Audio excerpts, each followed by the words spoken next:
What is going on, everybody? And welcome to episode number 74 of the Pre-Patch Podcast. Sorry, Bill, I had Spotify in your face. Apologize about that. Is Scruffy not here? Am I crazy? Am I talking to an empty chair? Is Scruffy not here? Oh, there he is. Swear to God, bro. You said I look like Vince from. Yes. Yes. You know what? Now you kind of look like a really bad stripper. I like it. There we go, man. It's starting to sound brand of Dave and Buster's. It's like a stripper mixed with like a really bad poker dealer. I could be like the off-brand, like the Walmart Vince. Discord is taking a shit. I can hear you guys. You guys are good, but the quality video. Oh man. Well, what's going on, everybody? Welcome back-to-back episodes, man. You actually, well, yeah, I think back-to-back. I'm not gonna speak on that. I was thinking today. I was like, wait, are we gonna do 3 episodes back-to-back, and then We can. I'm not opposed. We'll see how it goes. Craziness. But welcome in 74. Dude, I'm gonna be so pumped when we get to 100. I can't wait. Yeah, man. It's gonna be awesome. So. Yeah, man. We gotta do something special. Other than you could do your little Chippendale dance for us. Maybe I'll take this off next time. Chippendale, not Dave and Buster's. Yeah, as long as you'll be on time, I don't care. So as long as you're not an empty Well, you're chair. the one who was late tonight. I was sorry. late by 2 minutes. I'm sorry. I was playing board games with my family and my 5 kids. minutes, actually, we counted. God forbid. But welcome in, everybody. It is like I said, episode How dare you, sir? 74, and yeah, we are here back-to-back episodes. Super excited. And we've got a lot of good stuff to talk about. There's going to be wizards. There's going to be bullshit. There's going to be Forspoken. There's Nintendo stuff. There's Sony stuff. We're going to talk to. Speaking of Sony, I just noticed. I know why Enigma wanted to zoom his camera in, because his little avatar has a PlayStation controller, and it's exactly why. He can't be seen holding that $70 price boosting filth. Can't be seen with it, man. I swear to God. And if you're wondering, if you're one of our regular listeners on Spotify and or one of your podcast apps, just so you know, we are saying that see us is because we actually do this live. We do it live across Twitch and YouTube, both on the Pre-Patch podcast channels. You can search us both on there. And you can go jump into our Discord. We have an open Discord now for everybody. All of the fans can come in, give us news, give us articles, give us things that they want to talk about, all that kind of good stuff, and make it fun. So yeah, make sure that you do that. Yeah, absolutely. I saw Enigma was facing the other direction. I was like, I gotta flip this stupid. Oh, you did that. Okay. Yeah, that was me. So yeah. Quick tweaks. You want to know what one thing I do need to say, and speaking of like our community and the people that watch this podcast, one thing I want to shout out one of our newest followers to our YouTube, Sinan. Hey. Sinan, buddy, thank you so much you're welcome. for finally following the YouTube channel since it's been open until 2018. Thank you so much, man. Look, dude, I'm picky about who I put on my damn subscriber list. We haven't deserved it yet. Honestly, goodness. It honestly is enough for me to have to stomach you fuckers for a damn week, and I have to go in here and actually listen and see our shit now.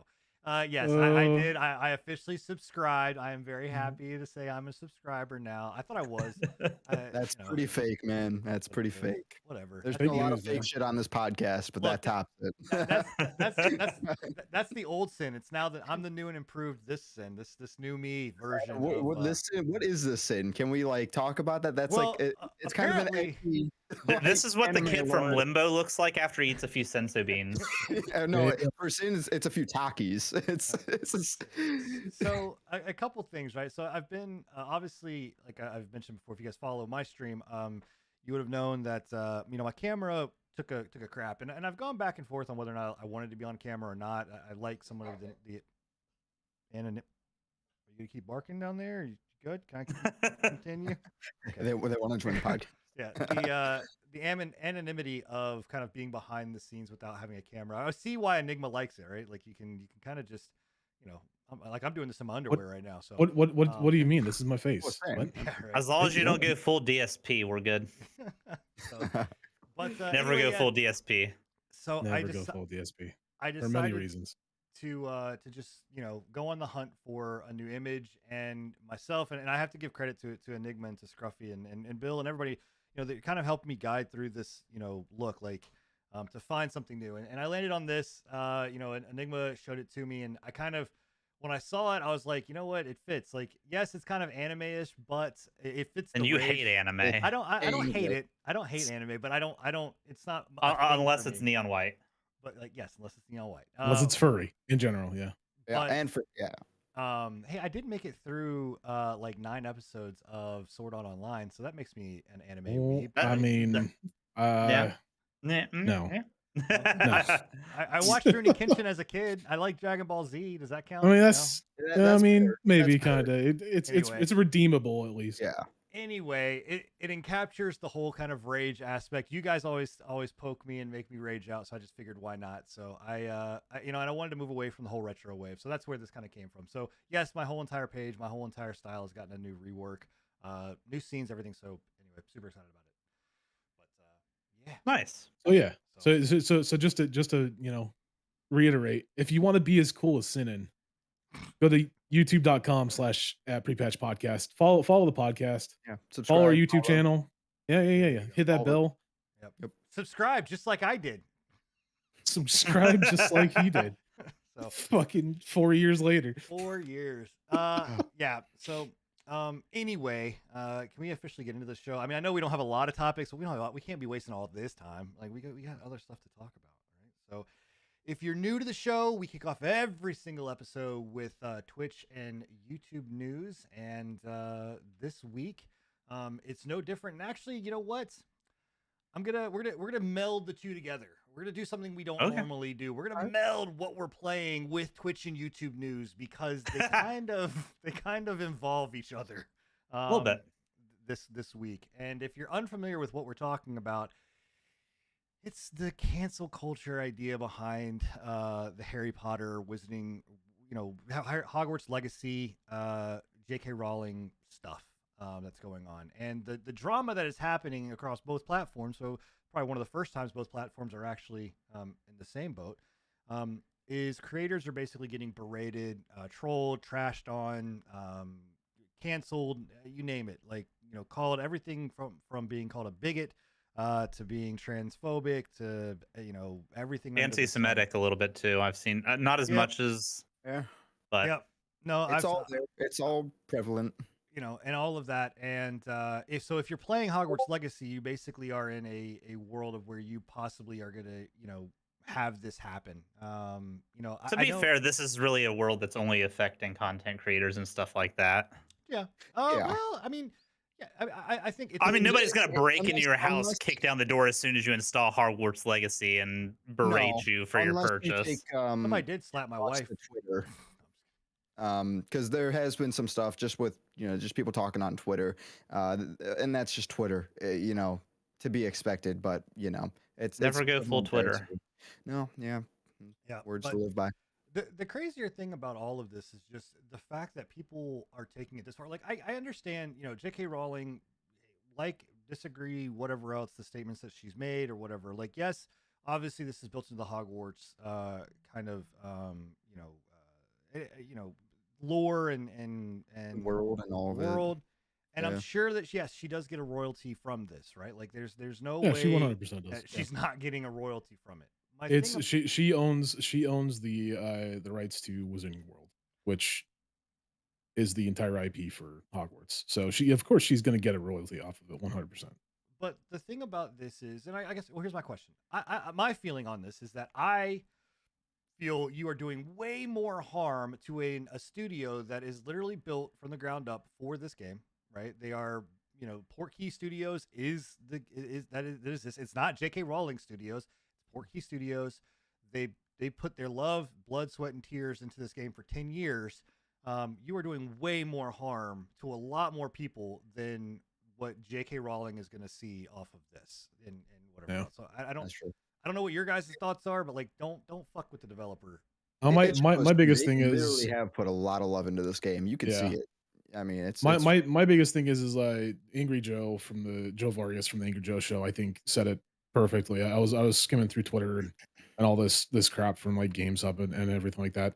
Um, but one of the Twitter sphere games reviews said that Hogwarts Legacy does not deserve to be reviewed on its own merits and such. And he was like, "This is ridiculous. You're gonna damn hundreds of devs who made the game and millions of Potter fans happy because of the sins of the mother." Type crap. They Right. even added a non-binary option and you meet a trans character in it. I doubt they agree with anything that the original author on everything. Stop encouraging this harassment. And I couldn't have said it better myself. Like that's exactly what I've been trying to reiterate and what I've talked to you guys about in the past. Like she has such a small position in this game that it's not yeah. even worth mentioning. The Again, only thing the is only her the only world and thing that lore. yeah, the only That's thing it. that she has anything to do with this game is that she was the original creator of the world. She was the Yeah. original creator of Harry Potter, right? Which I mean, good on her. She made a world that hundreds upon thousands have enjoyed since the Millions. books originally, Oh yeah. probably millions, more than Yeah. likely Oh yeah. millions. Yeah, that they've enjoyed since they were children, right? Like I read the books originally when I was like 12, right? And Harry Potter, the first one, the original one was the one book that my parents could actually get me as a child to read.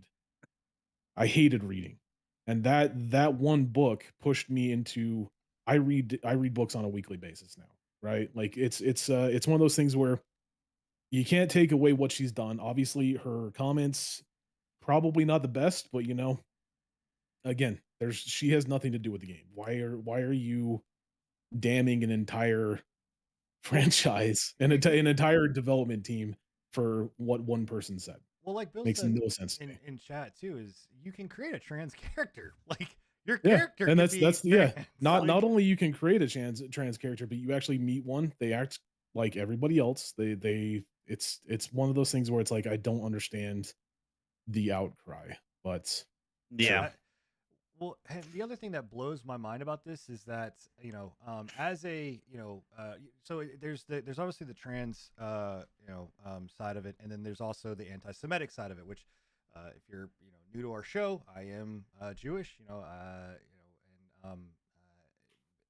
like I don't like I look at it and I'm like, okay, whatever. Like I get it. Like okay, I see the point that you're making. Like yes, these trolls or the goblins resemble XYZ, but like are you gonna now go back to every? Because if I go back to D&D, if I go back to another game that we've played that we're gonna talk about later on in the show, those goblins look like troll, or those goblins can be said like, oh well, that isn't designed off of Jewish stereotypes. Like Yeah. I think it's ridiculous. And on top of that, I don't like you hear rumblings of stuff when it comes to Disney, but Walt Disney was openly anti-Semitic, like openly He had members of Hitler's inner circle in the parks at some points in the and past. nobody like there's a small I'm not gonna say that nobody boycotts them because there is a group that does this, Uh, but nowhere to the extent of what this is. I don't see it when Marvel I movies don't come know. out. I don't see it whenever Frozen happens or any of the Disney movies go on. Like I think my biggest thing is just the harassment that I was gonna live say streamers have seen. there's a point of like There's you can absolutely boycott no reason. something if Yeah. it's your personal belief that you have that right, but you don't have the right to go to others and harass them for what they want to do and what they choose to do with their money or time. Like that's the Absolutely. Yeah. aren't you and that It's you can silently protest on your own yeah. one way or the other with this game, whether you want to give it your money or not. But the stuff that's come out, like specifically with the website where you can track people that have played the game, which is now down because it was causing Because a lot of it was Yeah. harassment. yeah, And it was put up with malicious intent, 100%. like Yeah. hate raids were a thing last year for a different reason. This is Yeah. effectively hate raiding again, Yeah. And just that was a for whole with a new different rule agenda. from what we've seen. They took their time to make an actual website. Man, they could have took their time and done something good with it, well, instead. They Speaking used of it for hate. doing good with it, um, the biggest one that I saw get brought down, and like probably the first one that got like heavily targeted was girlfriend reviews. Yeah. They that's were the biggest going, thing that came out and they first. posted on Twitter the day before that they were going to be doing a charity live stream to review the game. They were given a free copy of the game to give their opinions on. So they were going to do a live stream of it, and it was going, like I said, they didn't pay for the game, and any donations that happened during that live stream were going to go to an LGBT charity. I can't remember. I think it's the Trevor Fund. No. Yeah.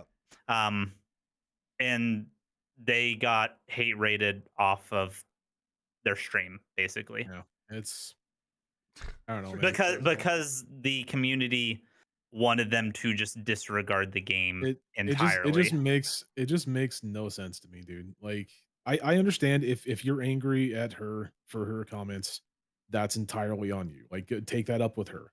This this specific intention or the intention behind these specific hate raids is unwarranted. There is no reason why you need to be going to people both on Twitch or YouTube or wherever you're doing it. There's no reason why you need to be berating them for their opinions. There is no reason why you need to be berating them for their purchases. It's it's fucking It's baffles me, man. Yeah, I mean, It it's baffles me. sad to see. Absolutely baffles me. Well, there was one incident that happened. I think it was in Wisconsin, if I'm not mistaken, where they stood outside of like GameStop or Best Buy or one of the stores, and as people were purchasing the game or coming to pick up their game, they were, berating them. And one of them actually That's crazy, dude. It got into a physical altercation. Yeah. And the dude ended up in the hospital over That's this. Like, insane to me, dude. I don't. I'd imagine. That's I mean, that's like 80s and 70s and 80s. Like you remember in the 70s and 80s when you had the biker gangs and they were going and like fleecing people. Even further back in the 20s, 30s, and 40s and 50s, right? When you had the mafia doing the same exact thing. That is crazy to me that we are back to that kind of Yeah. treatment What of I people. don't understand either too is like, do they not see, especially when you're talking about going in and into a stream and trying to silence it that way, like you're literally becoming the thing that you hate. Like you're literally Yeah, it's fighting hate with hate, and that it just Makes no it's sense to me. not- On the other side of things as well, I think that and me and Bill were talking about this. We were having a conversation about this. Like if you're purposefully going out to buy the game just to spite these people that are going in and saying that people are transphobic for buying them, and then on top of that, you're going into these forums like the Twitch or YouTube or anything like that, and you're boasting the fact that you purchased 6 of the copies to support this. I You're don't just as condone big that of an either. Yeah, asshole. you're just as big of an asshole as the people that are going in there and flaming people for purchasing it, right? Like Yeah. you're all you're doing is just inflammatory, and you're just inflaming the situation even more. Well, the other you know? side I don't understand about that is I'm like, hold on one second. Let's really, like, if you know me, I love breaking things down to black and white. Let's break this down to black and white. So you don't want people playing the game because you don't want to support J.K. Rowling, but you just bought 6 copies of the game, which is directly going to support J.K. Rowling. Well, no, this is No. The opposite This end. is the opposite end. Yeah, these Yeah, are the yeah. people that are like, "Fuck you, I don't care. I'm gonna buy it anyway." Well, these are the right? people Like that support J.K. Rowling. yeah, see- I wouldn't say that No, they're no, but there- supporting no, there's J.K. a- Rowling, but Well, there's another side of it that I heard that I thought Bill brought up, that the people who are supporting J.K. Rowling and her beliefs of these transphobic beliefs are buying copies to support her. I don't doubt it. Yeah, no, I don't Well, doubt I'm that. sure, I'm sure, but I also know that that which is also, yes, that is completely stupid. But Yeah. that's also on the other side of the coin is people that are against her are doing the same thing, so people can't play the game. Which that's where I'm like, what are you like? You're What the Wait, fuck? What? That's stupid. I guess they're thinking that. they can purchase Like, they can outpurchase the there's supply, like tangible supply I and demand. I guess. But it's digital. They like Yeah, I don't everything know, is man. digital. You're not gonna run out of digital keys. I'm those sorry. must be the boomers. That there, you know that there's some idiot on both sides on Steam going, when are they going to say sold out? When is it going to say sold out? I keep buying it. It just keeps Oh coming. my goodness.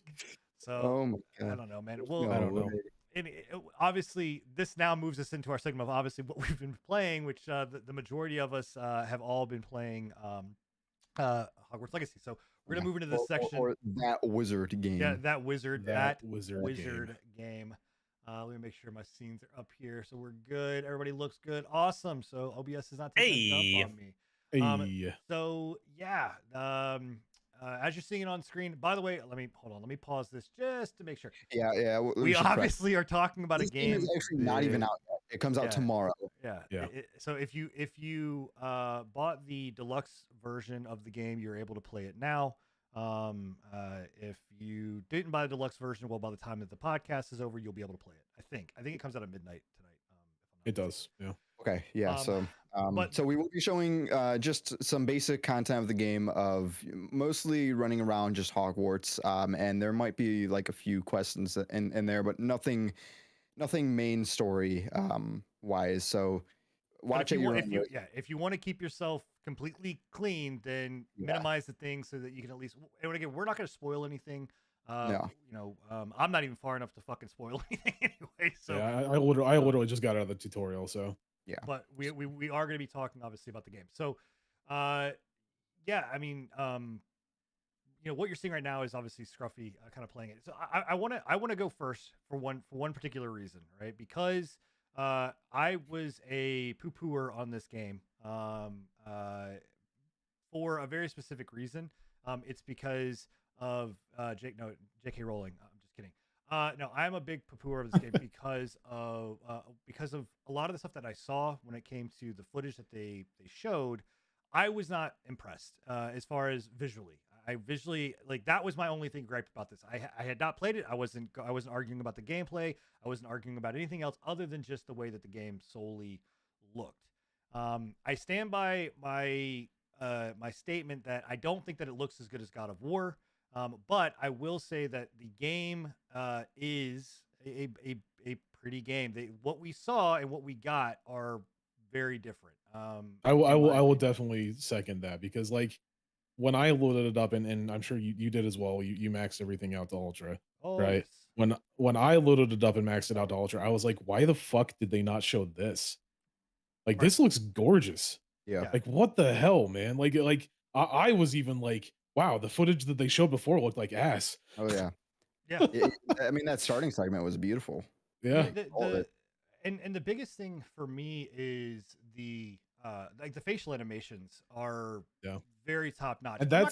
And that's an actual update, because when they had the when they were originally showing some of the original gameplay, when they were originally showing some of the original gameplay, their facial movement looked like it was rough. Dick, man, it was rough. Yeah, it was rough. And honestly, their voice acting is pretty top notch too, I'd say. I've been that was surprised. another one that I'm surprised with too, because that was another complaint that people had, was like the dialogue and the voice acting Dialogue was is really rough on the pretty original ones fluent, too. and it goes hand in hand with the facial expressions and movement. It's very good.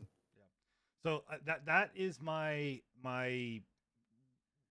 was my biggest thing about this. Everybody was like, "Oh my god, this game looks amazing." I'm like, "Dude, whatever I'm fucking seeing is not what I like. That does not look up to par and where it should be." Like, and so I am here to say, like, what we saw, I stand by what I saw, but what I have got my hands on now and am playing, the game is beautiful. I mean, it's the world is fucking gorgeous. The world feels alive. The movement is really good. There are some, I'm not going to knock the game necessarily too There's some hard. minor issues. Yeah, I've had stuff where like I've turned a corner and like some girl carrying these two like tailoring like cloth things, like they were just stretched across the whole fucking screen. Yeah, their physics is a little See, the good wonky, thing about this game is you could pretty much chalk any bugs down to it's just magic. It's magic. It's magic. It's magic cloth. I've had a couple of issues with like robe physics that just jank out for no apparent reason. I had a lot. Does your rope get longer and longer if you do like quick spins? Like sometimes, like last night, I remember the cutscene, one of the cutscenes when you get it on the hat and everything like that, right? Like it's like the robe caught on the chair, and he continued moving, and the robe just continued to stretch until it finally like rubber banded. I will say that, and I'm not the only one that's having this issue, but it seems to be like hit or miss. The PC port is not the most fluent and fleshed out. I mean, I'm running decent gear, you know, a 3070 Ti and a 5950X Ryzen 9. And I've had some stutters, some FPS drops, mostly during cutscenes. I've noticed.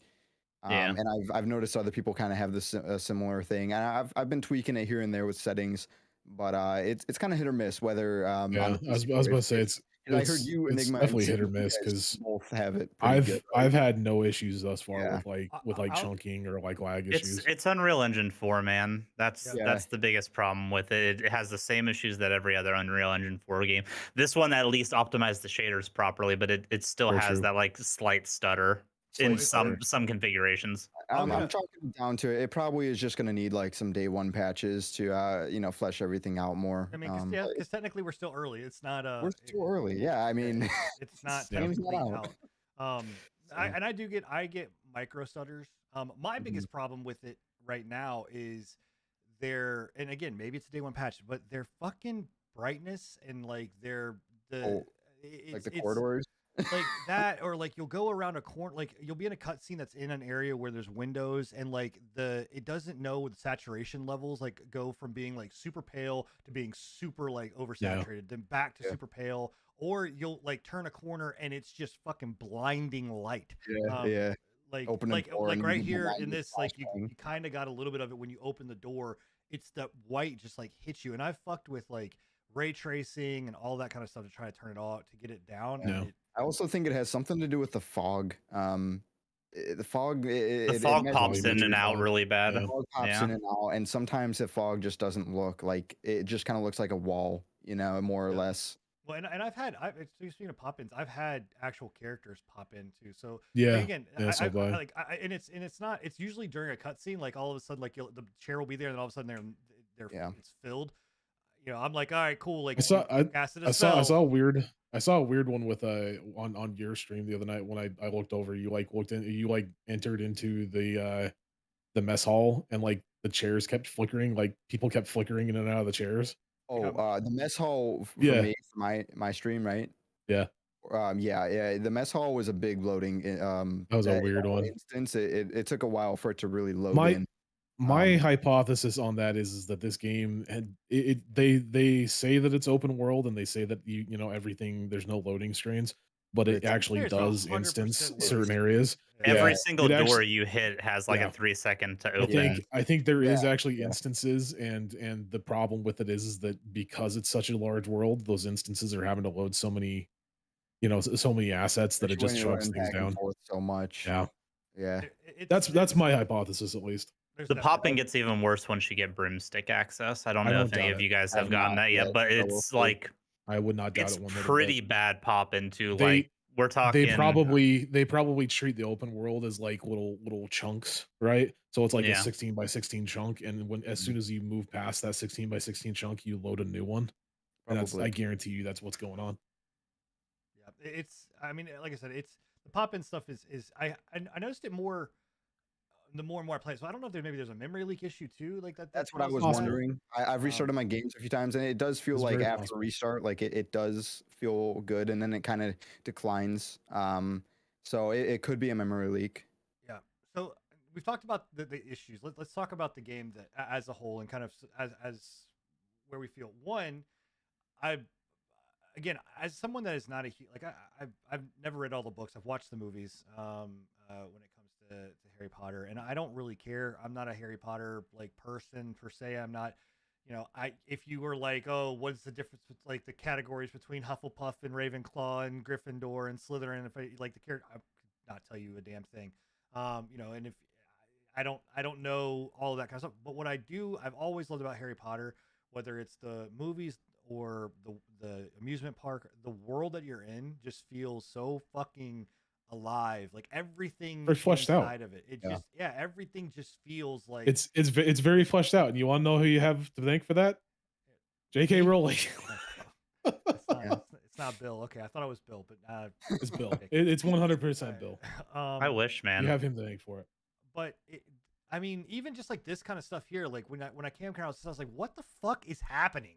And you're just like, it's just the world is alive around you. And actually, I wanted to bring this up in Forspoken because these two games came out side by side, both kind of open world games, and I feel like, though obviously I don't want to, I'm not comparing the two, but like the open world, like when you step outside into the open world here, it does feel very alive. Again, I know Forspoken is supposed to be kind of like a world torn area that's supposed to kind of be dead, but I feel like I don't know. Should I do it, guys? Do what? Should I trigger Bill? Oh, you can. Thanks, Sony. Thanks, No, Sony. I love you, Bill. I'm just kidding, bud. No, I feel like there's a lot of comparisons going out, especially with people that like Forspoken with this game. It's all relevancy. I mean, both games come out. Yeah. It's that's the only thing that you have relevant between the two is that they came out at roughly the same time. I think there's completely different games. I'm curious to see what the open world looks like once you like start going out further. Yeah. Like from Hogwarts, because obviously Hogwarts itself is going to be very active, very lively, and the grounds itself are going to be very densely populated. I'm curious to see what the grounds, like the woods and stuff, are actually going to how they're going to be populated, what the enemy variety is going to be about. Because I have heard that the game gets a bit repetitive in the combat stuff. I've heard that the enemy variety is a bit lacking. And there's just some overall gripes with the open world aspect itself, but it seems like the Harry Potter-ness of it all is carrying it fairly heavily.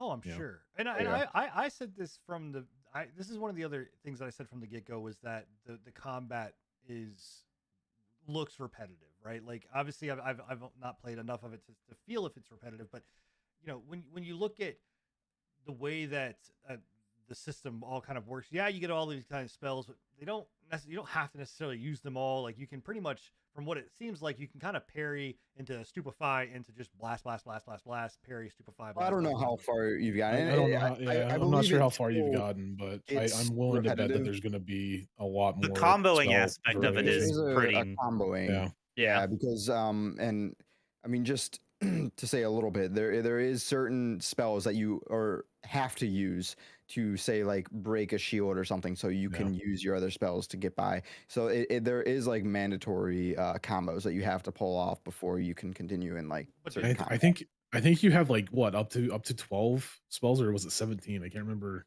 26 total spells. It's 26. Wow, holy shit! That you can have on your bar. Oh, on your bar, it's like, I thought it was like 12. But there's 4 different skill slots. Like you could switch between different skill sets.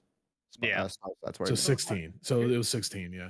My question, I guess, and maybe this is more for Scruffy or Bill, if you've watched content for it, is there more ways to solve something than just doing, like, I guess, can I approach these situations in the open world sense that I want to? Like, can I go invisible and then kind of work around this and do all this kind of stuff? Like, can I charm somebody to go over here? Like, those are the open world aspects that I look for in a combat scenario where I can go at this in multiple different ways versus just I got to go in there and blast magic spells. I don't know. I'll have to see. I have done a little bit of stealth, but I don't know. That was for a mission, so I don't know if in the open world, you can go about things differently. It might ultimately still just be like combat instances. You might be able to do like stealth stuff in the open world, but I don't know. I'll have to see. I know that builds themselves are pretty light. This is very like RPG light in a lot of aspects, with like the gear not really doing anything special. It's just stat bonuses, and you're basically just dressing for like fashion more than anything. The art, like the spell combos and stuff that you can do, there's not exactly builds that you can do with them. Like, yes, you can use stealth, but it's more like situational, more so than it is actually having a defined build and play style. Right. Okay. Well, I mean, I think, and I know later on that you do get like some of the dark. You can choose if you want to use like the darker spells, like the dark arts, which I think is kind of interesting. I think you can only use them in a certain quest though, but I'm not sure. Is it? Because I thought that they were saying that like you can use them in whatever, as long as you want to go down that I route, think you can people use have them. But modded them to be always available, but well, do we Wow. want to talk about mods really quickly? We can get into that. Because just now that he brought that up, like I was so shocked at how fast the mod DB on Nexus popped up for this, Oh yeah. and on top of that, how quickly they brought a fucking VR mod out for it. Did you guys watch that video of the VR mod that I I posted did. in the chat? It looks Good pretty lord, cool. that looks gorgeous, dude. I didn't. I have to go back and look at it. Yeah, they're already working on a VR mod, and I'm like, I'm gonna play that, bro. I'm Like, gonna tell you right now. I was coming into this saying that they should, like, this game is prime and prepped, in my opinion, for fucking RP. Like, I swear to God, I mean, a modder could get in here and make some really dope shit. It would be. We said the same thing about Cyberpunk too. All these games are coming out. I would just wish they had, some sort of multiplayer aspect. Right. Which, I mean, I'm happy that they focused more on like the game and nailing what they wanted to do, like for this, versus that. Some other qualms that I do have with this too is I don't like. I hate in an open world game, specifically when you tether me to like the quest person that I have to like be around. So like in the very There's a lot of that too, especially in the side quests. Yeah, like when you get past like a certain point, it's like a red screen and like you've got 13 seconds to get back. I'm like, dude, why? Like why? I should be able to just go where You can thank Rockstar Games for that. Yeah, like why? I should be able to go thanks, wherever Rockstar. I want. I want to. Hey, wait a minute, Billy. You can't. So he's trying to trick you. Thanks, how, Sony. How dare you? At least it's not instant when they kill you, because I've been able to use that 13 seconds to do a lot of shit I'm probably not supposed to be doing at that moment. Yeah, I've done that too. You, but you heard it. You heard it here, guys. 13 seconds is enough. That's all I for need, Sin baby. To do anything. That's all you need. That's all he needs. I am getting word though, Sin, that you can use stealth in the open world. So you can pretty much completely ignore combat if you wanted to. And there is a skill tree. There is a seen skill tree. So and I'm you can fairly spec certain that yourself. you can customize it and spec into certain things. Yeah. But it's not as in depth as what. No, nothing in depth, but the option is there. Right.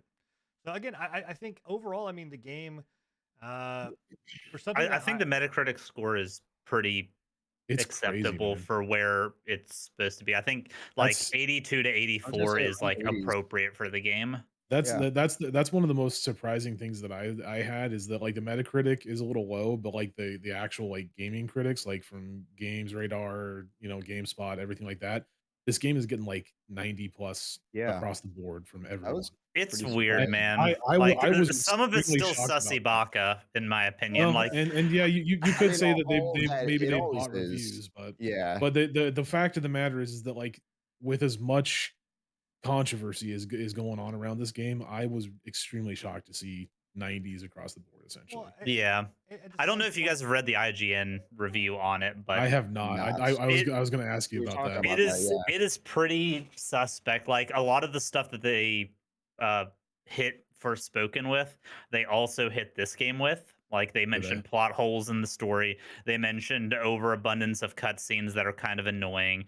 They mentioned repetitive combat, low enemy variety, like a bunch of stuff.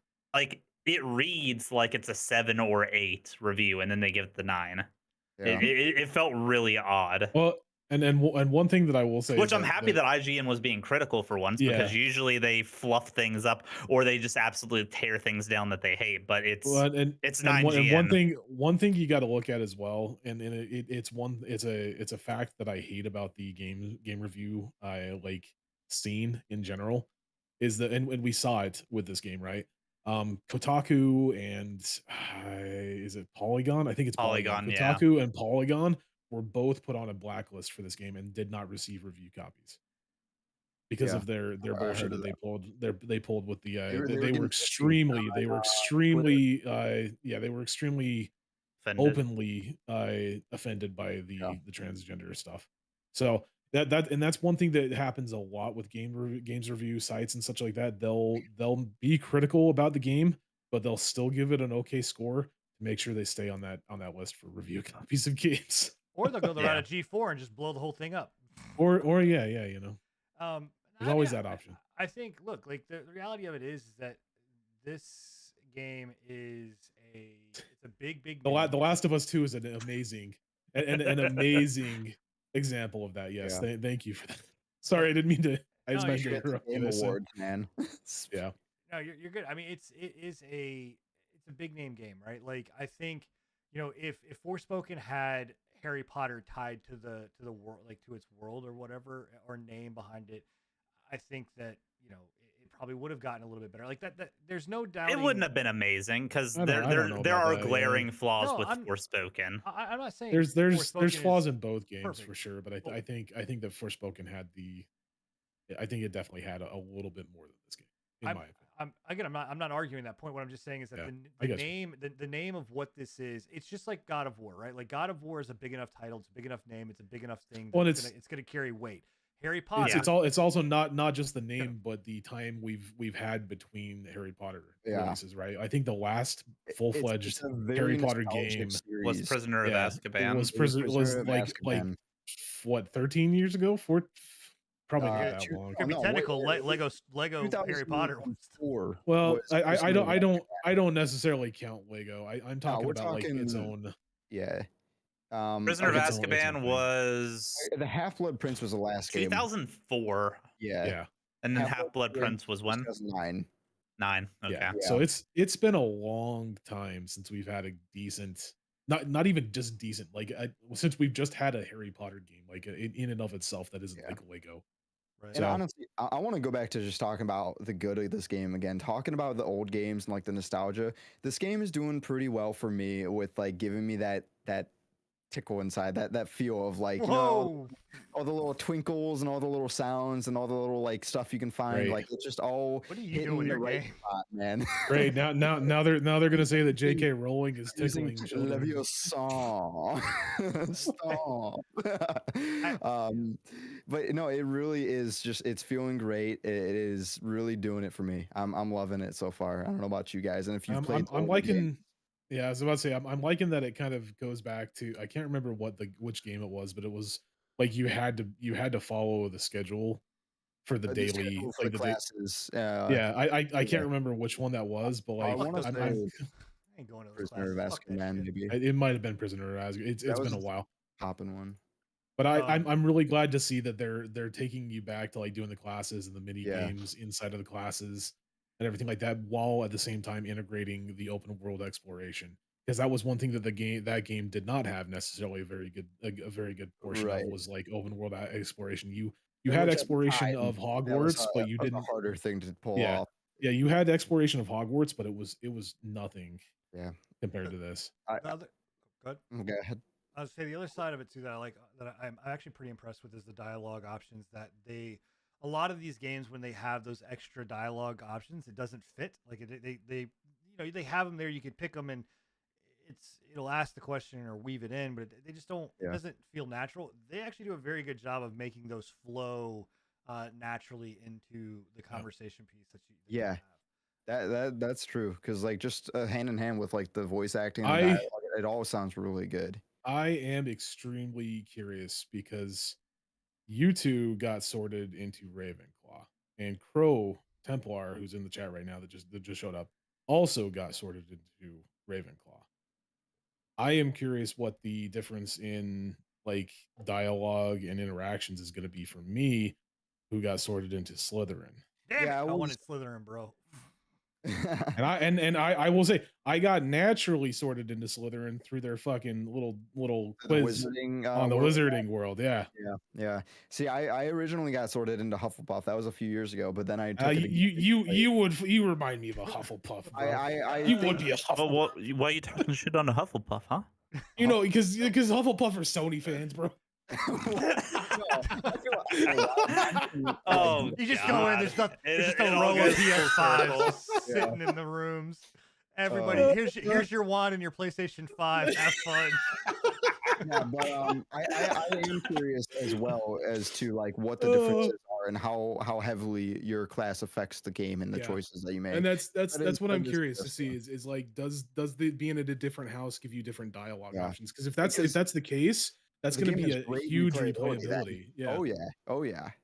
Well, that would be huge. So The other side of it too, I'm interested. Is obviously this game is going to get a sequel, and I think I am going to hold this to the God of War standard, because if we look at God of War before, not Ragnarok, but the one we had but prior to that, 2018. Yep, and then the one that we had prior to that, right? There was a huge time gap. We had a big gap, and then the two games came out, and we had this game or that game, which is renowned as being like the definitive God of War. It was great. It was awesome. Blah blah blah. Then we have Ragnarok, and there's some qualms with Ragnarok. Like a lot of people hold Ragnarok not as highly as they did because it's kind of the same. I'm interested to see what they do. Step around that real carefully, Sin. Why?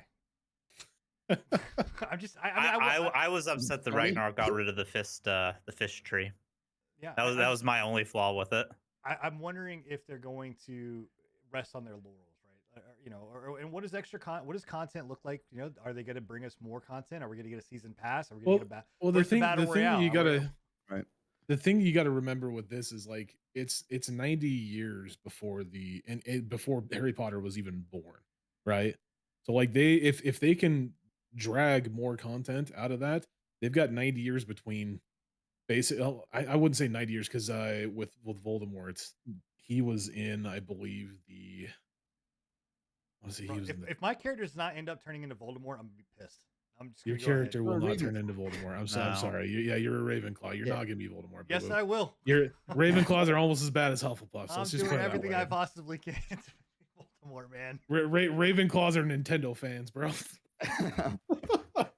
I am surprised that there was no Quidditch. Speaking of, I am legitimately surprised with that. Like that was extremely shocking to me. Like the fact that they let you fly is one thing, but like I don't understand why they didn't. Like it makes no sense to me why they removed it. Maybe that's a secondary thing they're gonna bring out. Maybe it'll be a DLC. Could be. That actually would check out. I mean, it wouldn't be the worst. Look, maybe they say, you know what, we're gonna bring out a multiplayer Quidditch, and it's gonna use this kind of thing, but they're, it's a side project that's free. I don't know. I was hoping they would do something like that, or even like a multiplayer arena, like to battle other people. I thought that would be cool. Yeah. I don't think there's enough depth in the combat system for dueling. I mean, there's a decent amount of depth in the combat system for dueling, I think. It'd be fun for a while because you gotta remember like a lot of the dueling system from what I've heard, at least. Obviously, I just barely finished the intro tutorial, right? But from everything that they've boasted about like the dueling system inside of the actual game with the NPCs, it's about reaction. You know like what? Reaction and also, time and shit. The world, you can take the world into your combat as well. Like grabbing physical objects. So it depends on like if they did an arena style, they could almost do like. Did they actually have like changing arenas in the movies? Why do I feel like I remember that was a thing? No, like, that was you're thinking of you're thinking of the Wizarding games that had the shifting arenas. The shifting, but what if they did something along those lines where like you? I mean, it would be possible of them doing somebody like else in a shifting arena, and you use the environment to your advantage. It would be cool. I think it'd be cool. I think they could pull that off. I still don't think there's enough depth for it. It depends on what how reaction heavy it is, because it seems like it would be like Dark Souls with everybody running the same build. What if they Isn't that what Dark Souls usually is? What if man. What if they did this? Nah. Hear me out real quick. I think, okay, so 100 wizards drop in, and then they gotta go get brooms, and they gotta find a wand, and they gotta find a wand, yeah. and then they mess around with their. They drop in without robes. I'm sure that game got shut down. Oh, that's right. Yeah. Shit, that's right. That game got shut down. Right. Spell break. Rip. That was good. That game was so much fun though. That game was really good. This is a great segue. Well, let me, before I segue into, is there anything else anybody wants to say about Harry Potter, or not Harry Potter? Game fucking sucks. 10 out of 10. Don't let other people deter you from playing a game that you want to play. If you want to play this game, play it, because it's genuinely a pretty fun time. Yeah, I'm having fun with it. And I'm gonna just say that I'm gonna take that as Sin eating crow, and he was wrong and I was right. Yeah, absolutely not. That is not the case, sir. This is the year of Sin eating crow, and he just did it again. I'll admit when I'm wrong, but I am not going to say that I lost that argument, because what we saw was not what we got, and what we saw was I was absolutely right. So No. thank you very much. Can't change my mind, bro. Anyway, we are going to segue. We were talking about BRs. Now they should obviously put one into Hogwarts Legacy, and that's absolutely coming into another BR game that we played. And this game we played for a couple matches. I've actually played this before. Yeah, we played a few rounds. I've actually played this more in previous tests, but it is Dark and Darker. If you're unfamiliar with this game, and the reason that we're showing Steam page footage is because, well, none of us streamed this game when we played it. But Dark and Darker is it's a unique take on the battle royale genre. So the extraction genre. You want to know the best part about this? You know about the best part about this? I played this game in real life. Oh wow! Wait, what? He's talking about D&D. Dungeons and Dragons. I was saying you drop in Buck naked into a world and start beating. Yes. In fact, yes, I did. Yes, indeed, I did. But I would that's feel called like LA, people. That's not. You didn't go to a dungeon. You just went to LA. That's San Francisco, bro. Get out of here. More along the lines of like the extraction shooter genre, but some BR aspects in it too. It's still a BR in the sense that 16. You know, this obviously has 16 people that go into a world, or 20 something that jump into a world, and go. But what they did differently here, one is the combat system. So it is action based combat. It's all about blocking and movement and stuff like that.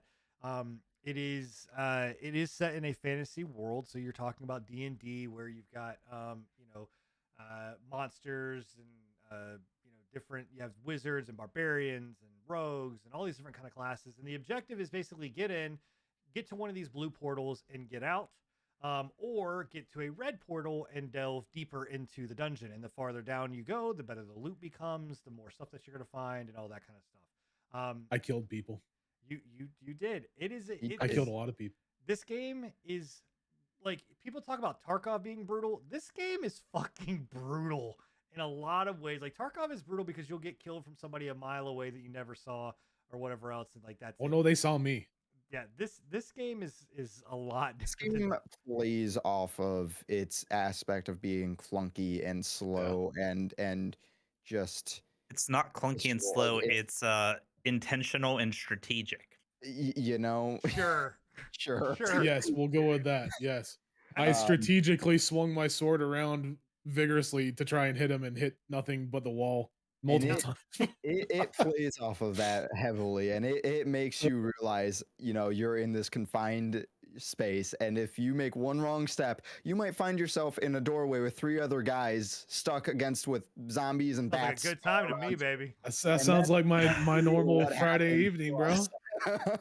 Now, correct me if I'm wrong. It kind of looks like it has like almost a Bannerlord-ish style of combat to it, as far as like the weapons and stuff go. It's not directional that I know of. No. There's no directional combat. It's just you click a button and you go through a predetermined set of moves, essentially. Okay. Yeah. As far as I know, at least, I'm pretty sure of that. I didn't personally see. You're not gonna move your mouse to attack a different way. Yeah. How's the necromancer? I don't think there's a necromancer. No.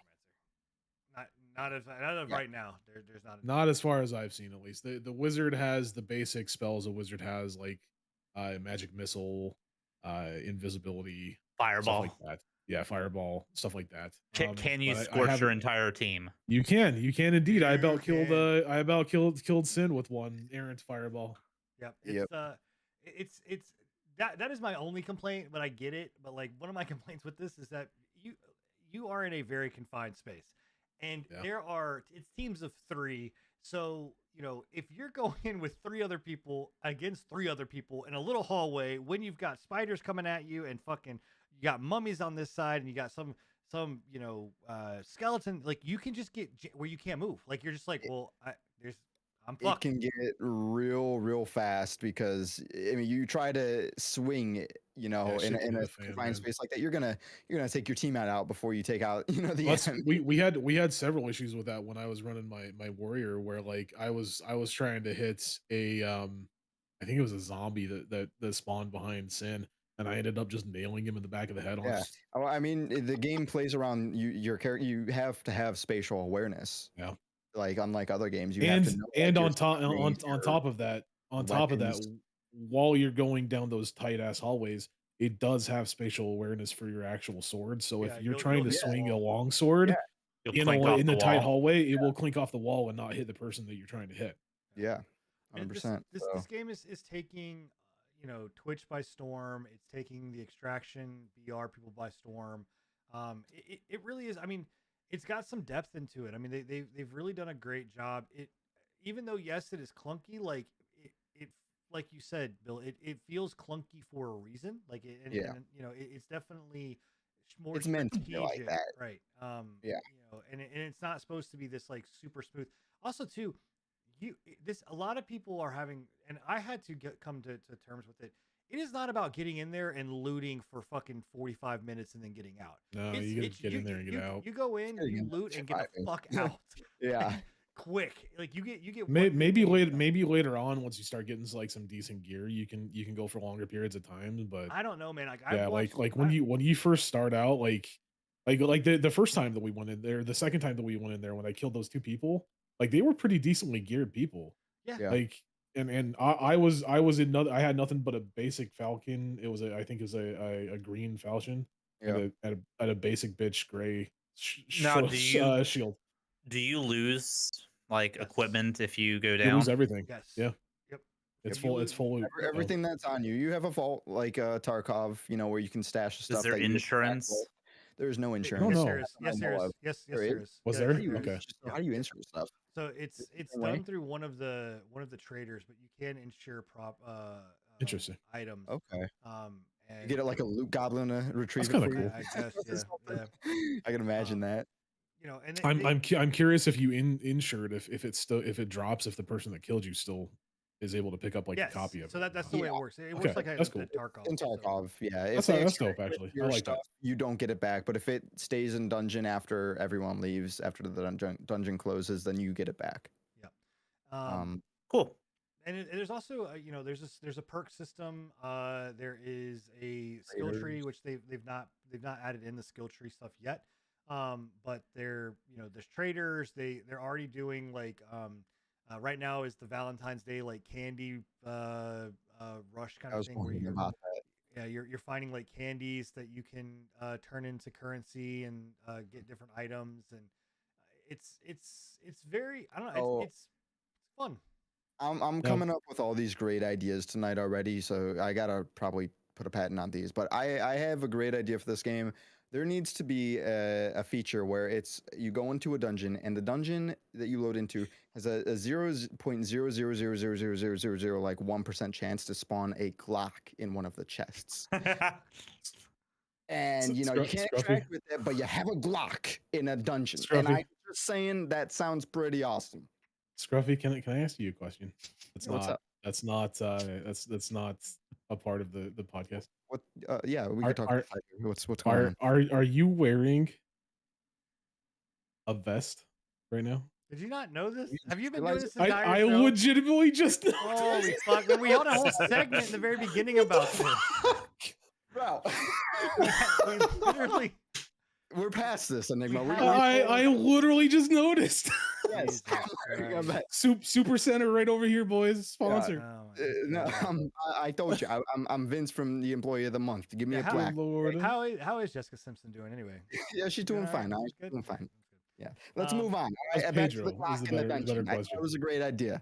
Anyway, it's Dark and Dark is very. It is one thing I did want to say though, that I'm actually I like it a lot. I'm very impressed. The in-game cash shop, you can't, as far as I know, and you can correct me if I'm wrong, it doesn't look like you can purchase any of their cash shop credits. It's all done through in-game. Like you can only obtain it by going in game and getting out with it.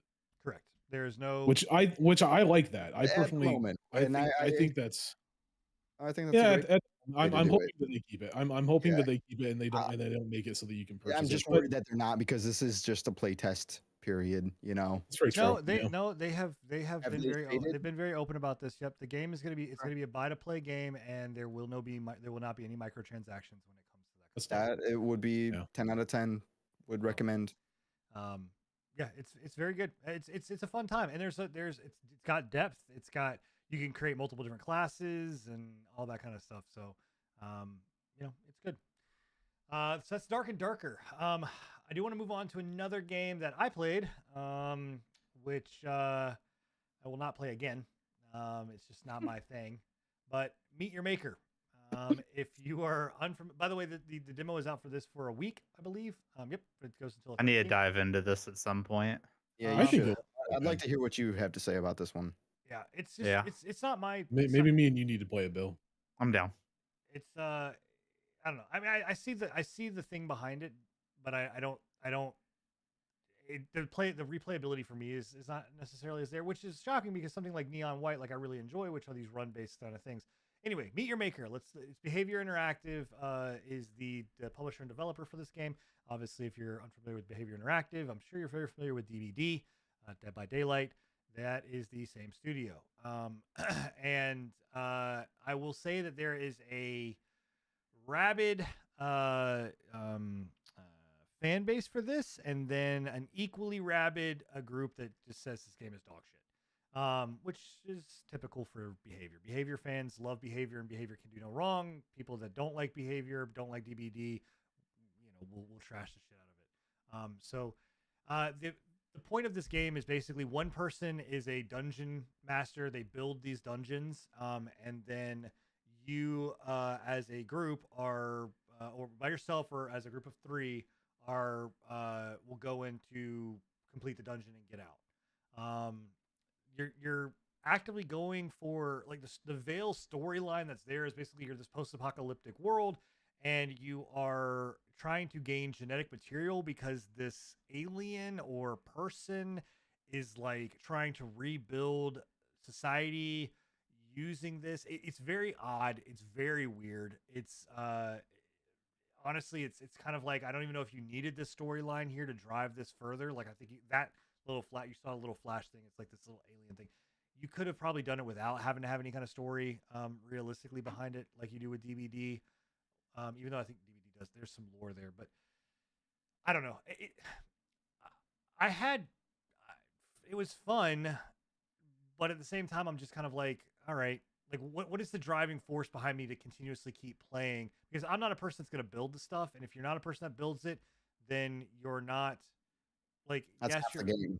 I mean, yeah, well, that's even more than half the game, because the stuff that you're getting is really what you play the build, right? You're playing the game to unlock, to be able to build. Yeah, there is a crafting system. There is, a quote unquote, a very light skill tree system with it, but that's about it. Like, so I don't know. I mean, yeah. I'll have to get my hands on it. It's something I'm fairly There was a game way back when called The Mighty Quest for Epic Loot that this kind of reminds me of, but this is more like the Doom style of that. And I really enjoyed Mighty Quest for Epic Loot.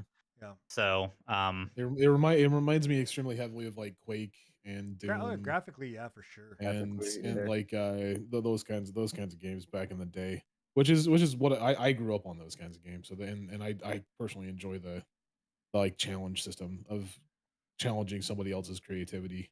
Yeah, so it's gonna be interesting. The one, I think the reason why Sin hates it is because, like, I'd say I hate it. Dislikes it. Hate is a very strong term, but dislikes it is because, like, the two. I think you played this twice or once. I can't remember what it was, but the map that he was on, it was just like it just looked like the dude spammed fucking blocks everywhere as much as he could. I'm sure you'll run into that. I mean, you can. I'm sure you'll run into it. Yeah. You can probably upvote and downvote things and downvoted ones, like, just to avoid. You can.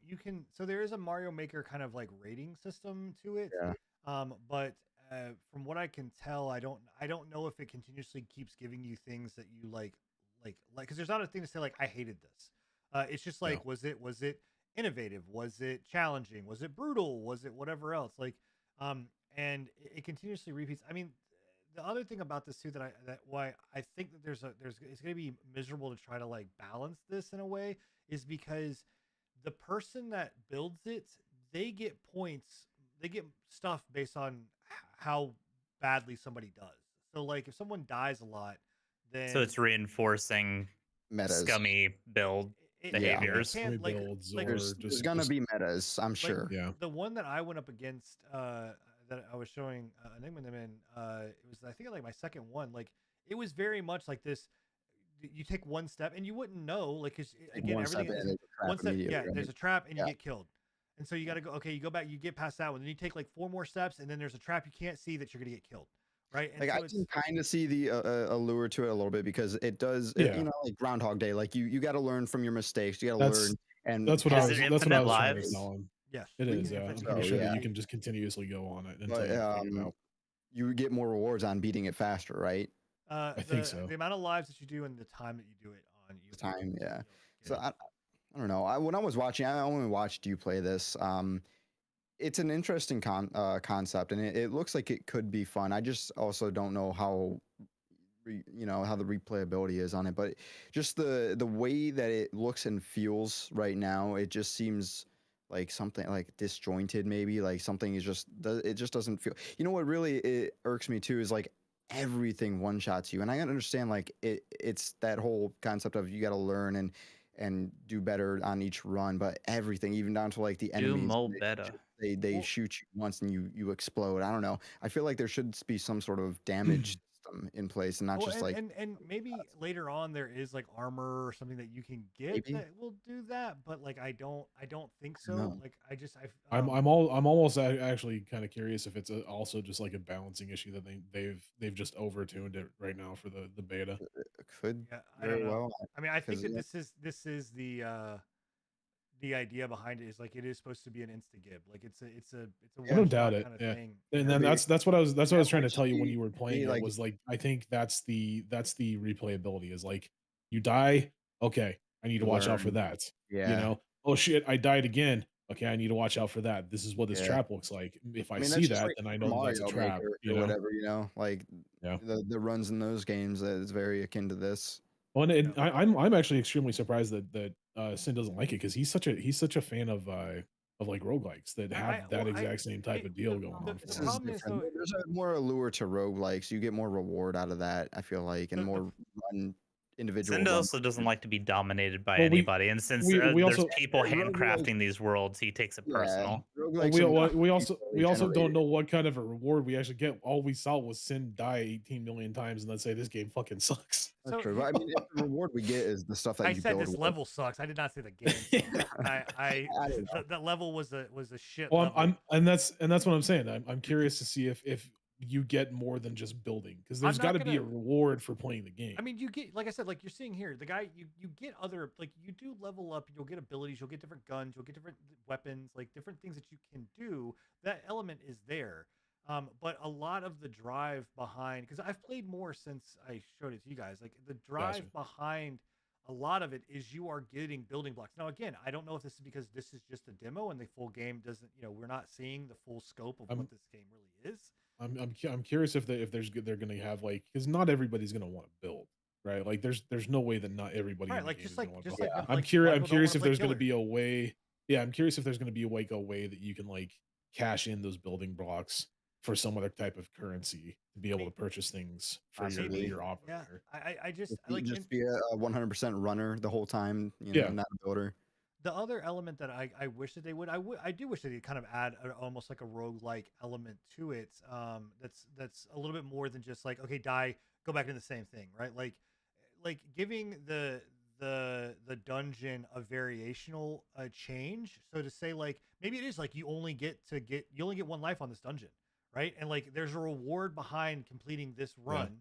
And if you get it, then yeah, that's great. But if you don't, well then you're fucked, and now you're going into a rotation. Like you're gonna randomly pull a dungeon that you don't know, right? Because as it stands right now, I can rerun the dungeon over and over and over and over and over and learn it.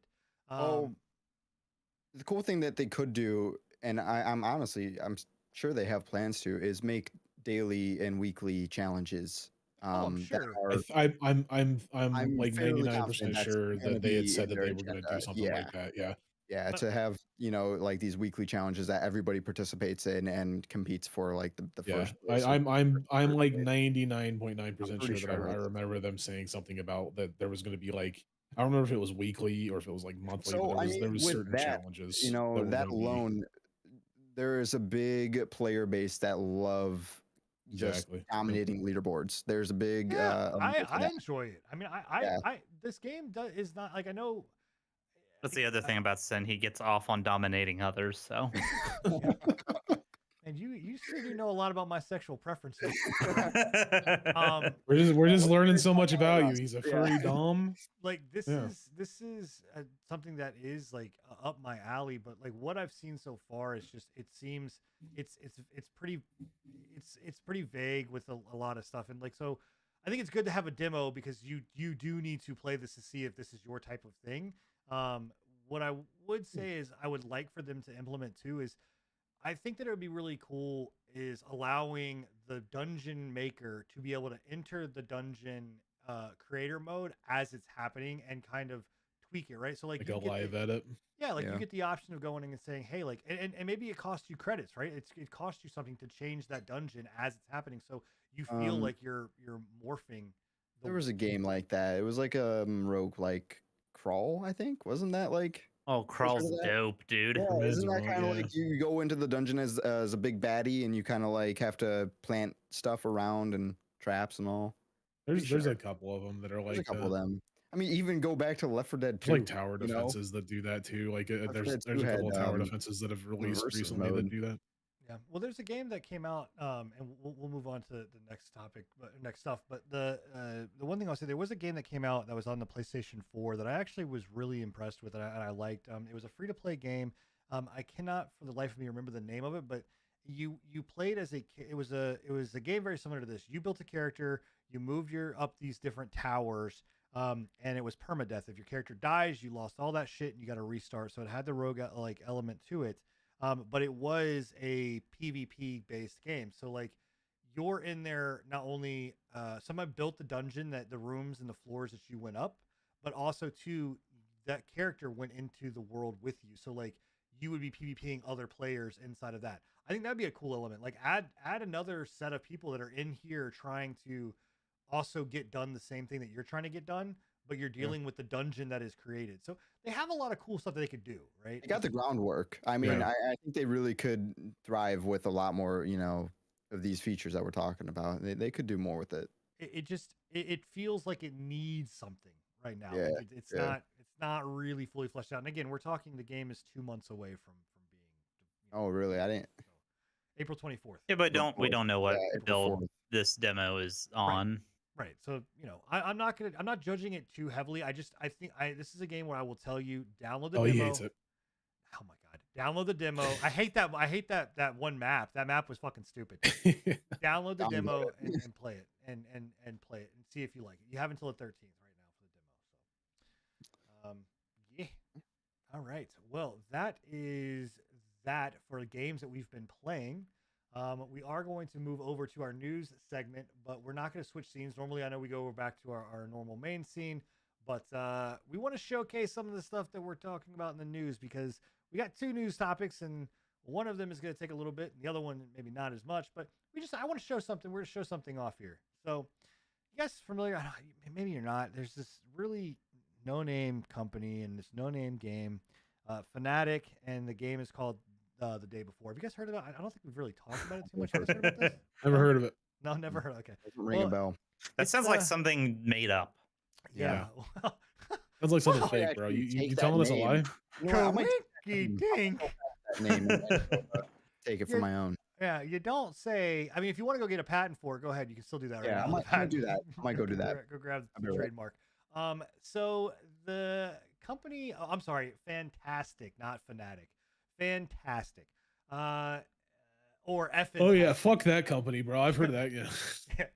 So the day before, obviously we have talked numerous amount. The controversy and ongoing amount of bullshit just does not stop. In fact, I'm thinking about we change the segment where we talk about Twitch drama to just the day before drama because this shit just keeps on giving. Right? Right. It is So, pretty damn funny. It This is. So to set the story up, to set the whole timeline up of what we're looking at right now, which is from FNTASTIC or Fantastic or whatever the fuck they want to call themselves this week, is his name. This comes off their Twitter, but where this came from is basically last week they dropped their quote unquote trailer, right? Or 10-minute gameplay for this game. Obviously, right off the bat, people started picking apart stuff, being like, well, hold on one second. First off, the trailer that you're showing is literally a shot-for-shot remake of fucking Black Ops 2, right? Cold War. Cold War, I'm sorry. Zombies. Yeah. Cold War Zombies. Fucking shot-for-shot. Shot for shot. And Last of Us in there too. They sprinkled a little Last of Us dust on it. Not even talking about the main image of the day before is a rip of the Last of Us cover as well. Right. That was the first warning sign. And this isn't even the first time that this has been claimed, because people when they first did the original trailer were like, this is just a Division. Like this is literally the fucking Division. Yep, pretty much. So then they get hit with, the assets that you're showing here are I can go buy the asset right now and plop it into something. Wait, I can go buy that asset? Yeah. You can go buy the asset. Baby. Go make a game, Enigma. Go make a game and call it the that's not the asset he's looking at buying. Oh, you can buy that. The day of 4. Yeah, the day. Yeah. So so like all of that kind of stuff was in there. So then one of the ex-employee, ex-dev, somewhere down, whatever else that had behind the scenes went on a podcast and talked about the fact that this is basically all a scam. I want to know why he didn't come on our podcast. Did you try to get him on our podcast? I did. I tried. Okay. Dang. I tried. Sorry. I was too busy playing the game that Prop Night, the game that they are supporting, all the other Gotcha. So he basically came out and was like, look, like this is all a scam. The CEO is scamming the stockholder or the shareholders, the people that are dumping money into it, the investors.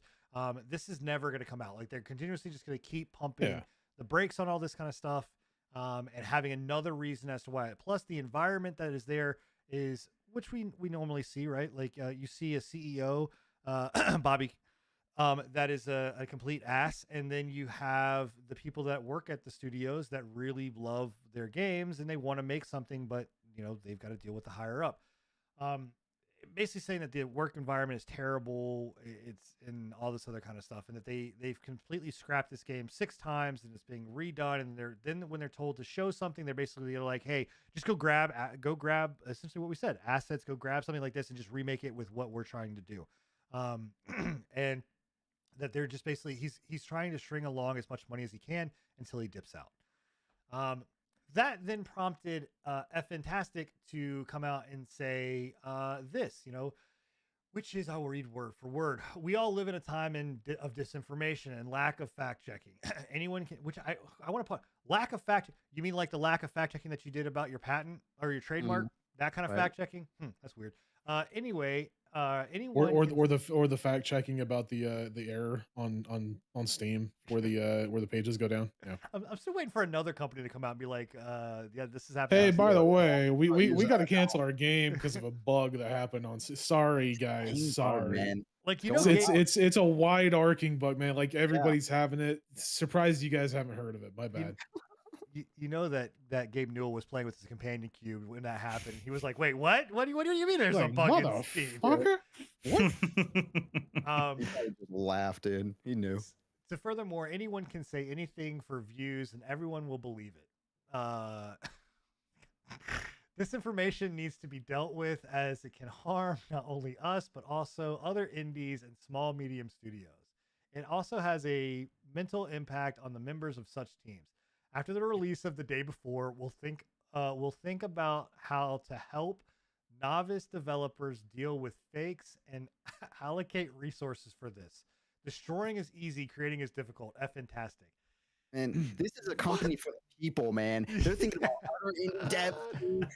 So what I get out of that is they're going to start a company to teach people how to scam people out of their money, making fake video games. Right. You're gonna get 101 for dummies. Let me tell you something. I guarantee that next year during around tax time, you're going to get somebody calling you from FNTASTIC being like, hey, we're from the IRS. We're calling you today to talk about your car's extended warranty. Oh, I mean, our upcoming game. It's everything that is said in this tweet, in this post, is literally everything that they have done. It's like they're talking about themselves. Like, I don't. It's insane. Enigma and I were talking about this, and this is either going to get canceled like we all assume it's going to, or they're just going to pull a complete 180 and actually put out like one of the best survival horror like projects to come out and just shut everybody down. I will gladly. The likelihood of that happening is extremely low, but boy, would I be floored. I will eat so much crow if that happens. Bro. It we has to go one be way or the gobbling other. that shit down, bro. Yeah, right. It has to. I personally think it's gonna go the way of they're gonna shut it down. They're gonna be like, hey, we got so much hate. Everybody doesn't believe in us, so we're just gonna prove you right and shut down. This is a rug pull for sure. Like, absolutely a rug. Saving grace on this is that the only thing that they've wasted is our time. They haven't opened any pre-orders. They haven't opened any Kickstarters, nothing like that. Thank God, because if they did, all hell would break loose. I mean, not for the general public, which shocks me. There's still, and whether you want to feel bad for rich people or not, there's still somebody that's invested money into this company. Like, there are still investors in this company. Well, not just that, but there's also, you got to think of the time and the money that they've spent on advertising this shit at like Gamescom and shit. That affects them. That's their bottom line. But I mean, it does, but it also affects Gamescom and stuff when it comes down to like they have to set aside time that they could have been, actually showcasing games that are going to release like a real game, like Star Citizen. Yeah. When this game comes out, you can be like, I'm a real game now. Hey, I'm just gonna say, you can play Star Citizen right now if you want to. You can't play. You can't play the day before. I got no it's doubt off Steam completely. At some point in time, this game's gonna be playable to somebody. I don't know, man. The saga of this is just mind blowing. And what sucks about this too is that, well, it doesn't suck, but what is opening my eyes with this kind of thing is like, how much of this has been going on? Like, how long has this been going on with other things? Because then I looked at, dude, this has been going on for a long time. This is nothing new. With like Gloria Victis game, I tried to play. I tried to play it, and I couldn't. And I was kind of I started to go down that rabbit hole of that game, and I was like, oh my God, this was the day before the day before. Yeah. I told you, like, this game reminds me very heavily, and I think it goes by a different name now. I'm not sure what it goes by. It used to go by Infestation, Survivor Stories, War Z, all of it. All of those old like 2012 zombie survival games that just never fucking came out. Yeah, they just kept coming out with new names, dude. I remember that season of Sergey Titov is a name that I will forever remember as the biggest joke of a developer from the early 2000s, and he was the guy that led the development of the War Z. He was the main developer. And then he tried to fucking sell it again under 3 different fucking names. What's and then crazy? And then on top of that, he faked.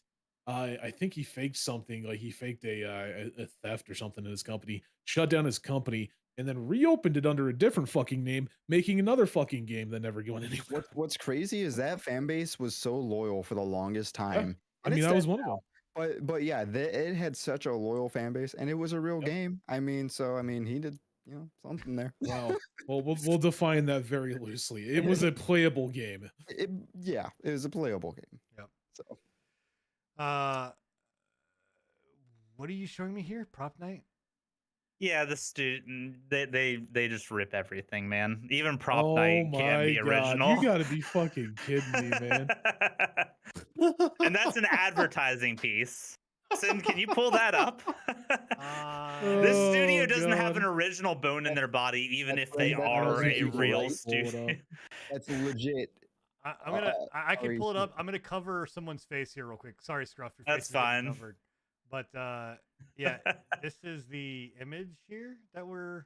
Yeah, this is an advertising image for prop night. Fucking I wonder where we've hilarious. seen this Wonder hooded where we've seen vampire her chick from. before.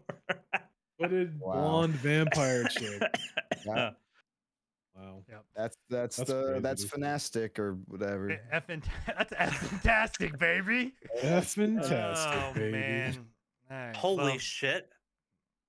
It There's just more. clicked FNTASTIC. FNTASTIC. Yep. FNTASTIC.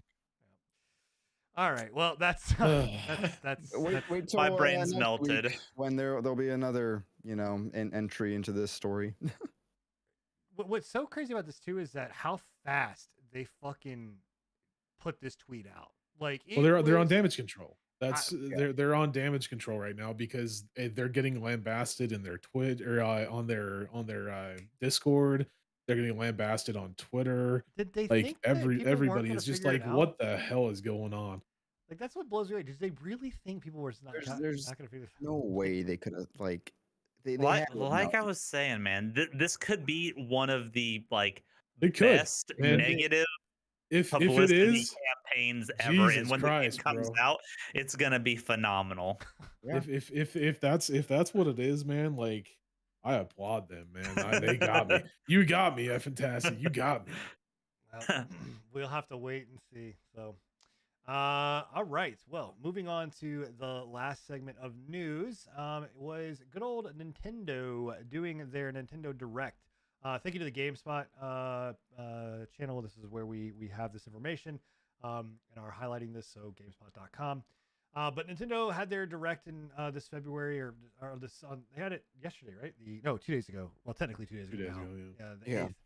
8th. And before we dive in, any huge, obviously, The Legend of Zelda: Tears of the Kingdom was right there. Mhm. But any huge news that you guys want to kind of speak of before we dive in? Anything we want to?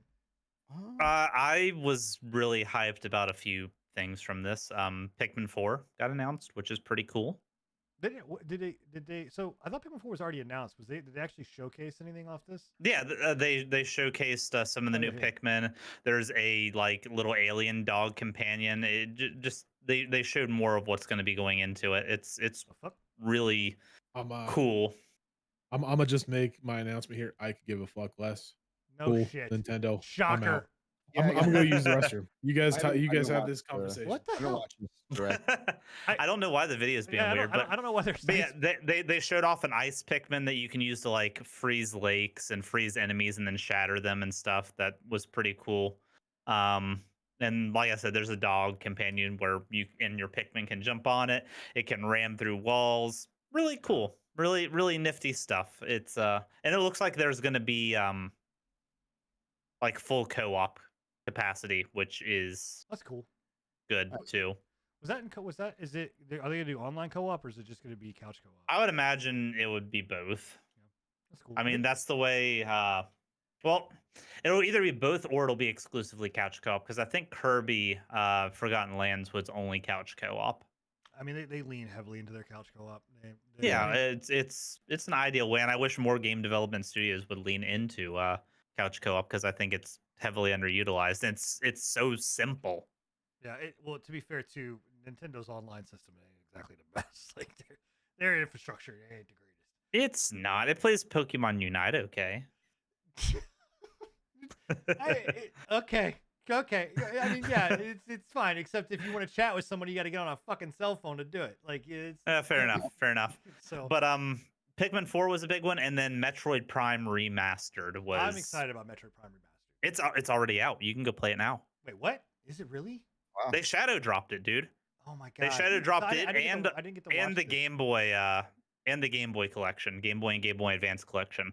All of that got shadow dropped. This was the physical copy. I saw the physical copy the 22nd. I didn't realize. Oh, okay, cool. Yep, So, but no, digital is out now. Like, that may be pretty one I dope. gotta pick up, dude. I love Metroid Prime. yeah, the visual update is extremely good. It looks really good on the OLED screens if you got one of the OLED model switches. But if you didn't play Metroid Prime back in the GameCube era, one of the best first-person shooters that has ever been made, in my opinion. It's super solid, super unique, just a lot of fun. Definitely best on GameCube for sure. Oh yeah. It blew most games out of the water at that time. GameCube was underrated, honestly. That was back when Nintendo was actually pushing graphics beyond the other systems. Yeah, Steph, I think you were going to say something about Metroid Prime. Oh no, I just said I didn't get the chance back then to experience it, so I might take a look at it now. I used to love playing my GameCube though. There was a lot of great games on there. Surprised I didn't actually get into it. There's another one here too. This one, I don't know about you guys, but I played with my DS. I played the shit out of Advance Wars. Advance Wars is a good one. Love Advance Wars, and the fact that they're now doing this one with Advance Wars 1 and 2 reboot, I'm super stoked about that. Like, they're. Go ahead.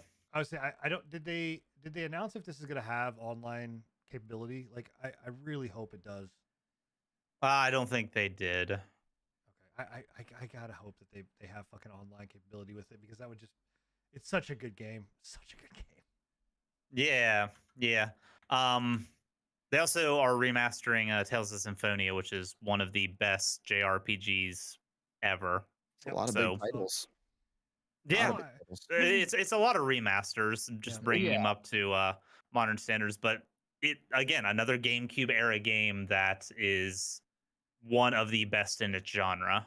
Yeah, this is one of the things too that I will say about Nintendo, whether you like them or hate them, Enigma, you have to give them credit, is that they do a very good job of this right here, of keeping archives of their games and bringing them back. Like they just added original Game Boy and Game Boy Advance games to their library. And they showed what games are out, and then they've also are going to be continuously updating and adding more titles to those selections as time goes on. That's so smart, man. Like, that is just, it's such a brilliant, and again, kudos on them. Like, Nintendo, they do a great job. Like the fact that I'm able to play Super Mario Land 2, Tetris, Link's Awakening, DX. Well, we know how you feel about Tetris. I love me some fucking Tetris, boy. But just all of that kind of stuff, man. Like Mario and Luigi Superstar Saga, great game. Like OG Fire Emblem, great fucking game. Like, I was talking to my cousin about this, and my biggest critique with this kind of stuff is, why would I pay a monthly subscription fee for this when I could just emulate it? And he brought up the good point that it's not about the ease of access and whatnot, because I'm an above average as far as tech stuff goes. Most people aren't going to have either the equipment or the know-how to properly and safely emulate games, especially if they didn't want to go the piracy route. Like, most people don't know or don't have the equipment to dump ROMs to properly run an emulator, like, quote unquote legally. So it's paying for the convenience, and with time being money these days, the amount of time you save setting that stuff up by just inputting a credit card and just having access to it, well worth. I mean, also too, the Nintendo service online, I don't think is that expensive. Is it comparable to the other ones? Like, I think is it like I'm not. This is one of the the Game Boy and Game Boy Advance tier is one of the more advanced I thought it was ones. I'm trying to see what it is. Yeah. But I know that I know they have like one that's like $20 a year or something like that. This one may be like, I thought it was still like only $50 for the year, if I'm not mistaken. But I mean, I could be wrong on that one. But I don't know. Even to me, like the backwards compatibility that you get with, like, I mean, I love the fact that they added Nintendo 64 games. They added, I'm waiting for when, like, are they adding GameCube games, or are they just doing remakes, do you think, of GameCube? I don't know if they're gonna. I think they're just doing remakes or like remasters of the GameCube titles, like the big GameCube titles. Yeah, well, that's where I'm wondering how far is it that Sony goes, or Xbox goes? Well, it's really Sony goes with allowing these games to be done, or going into like the remaster territory. Like, are we going to start seeing, other games be brought to the platform that are from an era that's very close to this, right? Like PS4 and things of that nature. So same thing with this. I don't know. I highly doubt it, but it's just me. Octopath Traveler 2, that comes out like in 2 weeks. Super excited about that. More Final Fantasy. It is the $50 a year. It's $50 a year. So that's not terrible. You know. No, not bad at all. 60 for I think PlayStation Plus is $60 a year, I believe. So it's a little PlayStation less. more. I thought it was like $20 a month or some shit. Well, there's different tiers that you could pay, but I believe the yearly is 60. We obviously got Splatoon 3 DLC. Am I the only person that doesn't give a shit about Splatoon? I understand it's like Nintendo Switch's like best-selling game. It is fucking huge in Japan, dude. Yeah. Like over in the East, it is fucking I'm with you, though. huge. I'm not big on it. I don't think I ever will. I used to play a different paint game called Blob. That was fun, but that was the extent of like my painting. One over there, they're very strict on their rules and regulations when it comes to like killing and showing off that kind of stuff. Like, funniest thing too is because of that, they had a streamer that would paint the ground with a green and chroma key it out to be like corn. That's funny. Oh, it was hilarious. So I don't think that was that streamer doing. I'm pretty sure that was a hacker in there. It was a hacker correctly. There was a hacker that kept getting targeted, and she every time she'd paint, she'd be like, ah. Oh God. That's a different type of Splatoon. Yeah. Yeah, I don't know, Bill. I think we're in the same. But I don't think the West looks at Splatoon the same way that the East does. Yeah. I'm in the same boat for Okay, there's just so back to the comparison point. So the PlayStation Plus packs, the basic is $60 a year for the basic version. The premium is $120 a year. Yeah, that's it. Okay. So depends on what you're looking for, but $50 a year for what they're offering is a fairly decent deal. Yeah, considering most people spend fucking $20 a month on damn Netflix. So yeah, I don't. This is a game I don't anymore. This is a game this is a game. I'm not gonna say.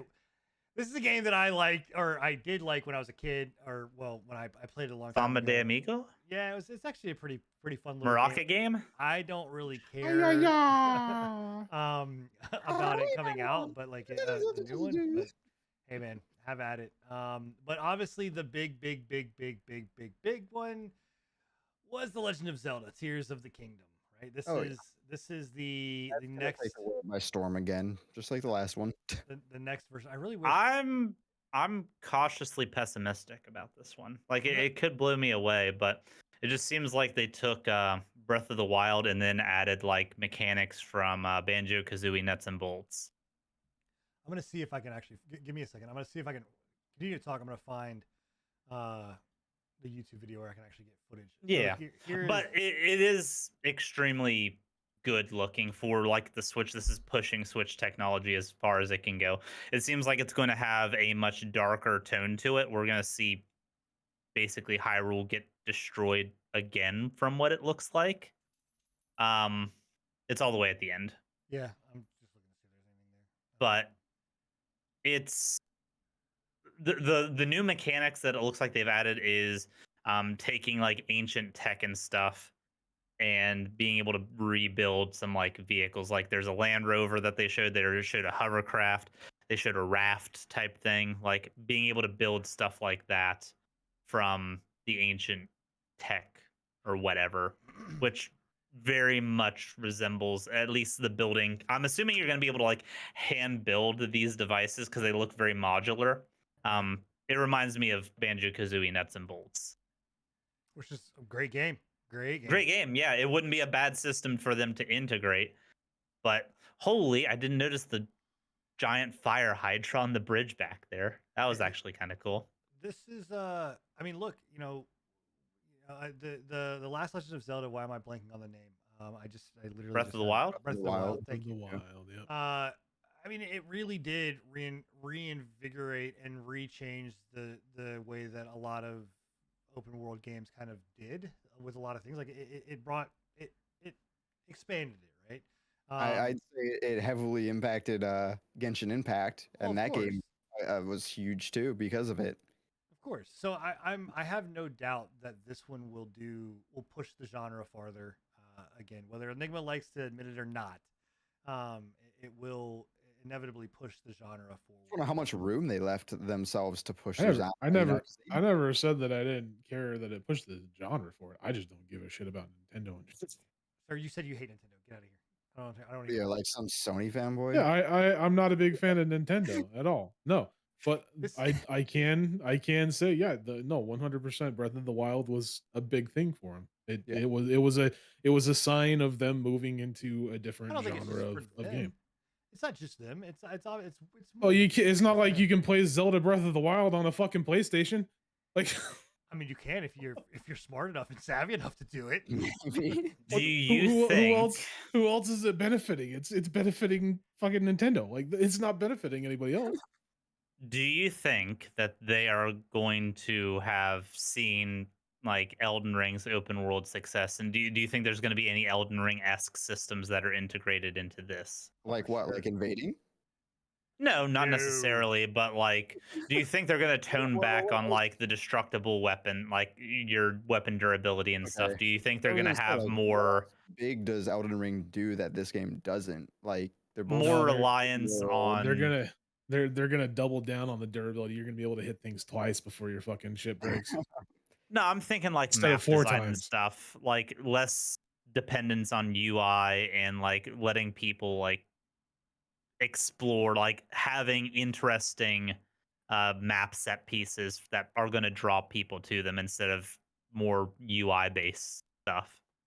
Yes, like absolutely. There's no way that they did not look at what Elden Ring has done and say that we made like Breath of the Wild was, you could kind of argue, is baby's first Elden Ring, right? Like when you're talking about like that kind of thing, and then looking at now this and going, we need to now match that. I mean, even like the set pieces. If you look at this, like if I'm looking at this, like I am getting an Elden Ring vibe off of it, right? Like just I was gonna say it does. It gives me big Elden Ring vibes just looking at some of the landscape that they're showing off. I'm like, yeah, I mean, that looks like they just copied that right out of Elden Ring, kind of. And the first one didn't really have like open world bosses per se that were just like randomly roaming the grounds, and you would kind of stumble upon, like, obviously, yes, you had the different dungeons that you would go into, and the what was the name? It was like the beast. What were they called?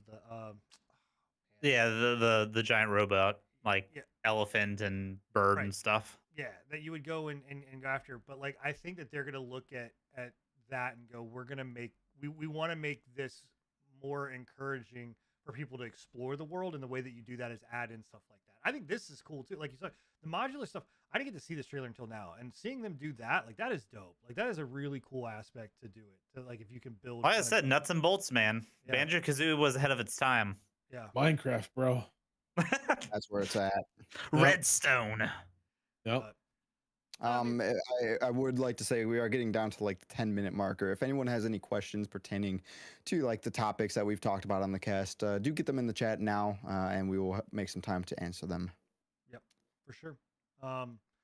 Yeah, I will say, I if the one thing I am impressed about, I think this is correct. I've heard rumors they got Matthew Mercer to voice Ganon, like the dead Ganon, which that's dope.